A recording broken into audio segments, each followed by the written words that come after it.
Inaresto sa drug buy-bust operation sa Iloilo ang isang lalaki at ang live-in partner nito.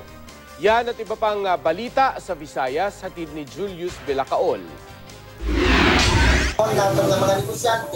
Nagprotesta ang ilang negosyante sa labas ng Municipal Hall ng Kalibo, Aklan. Dahil sa umano'y plano ng lokal na pamahalaan na isailalim sa Public-Private Partnership ang Kalibo Shopping Center.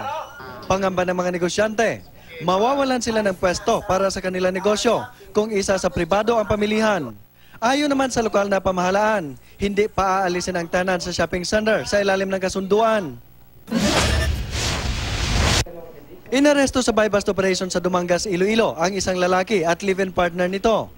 Nabilan sila ng police asset ng 300 pisong halaga ng hinihinalang shabu. May nakuha rin sa kanilang 3 pang sachet ng shabu at drug paraphernalia. Mariing itinanggi ng dalawa na tulak sila ng iligal na droga.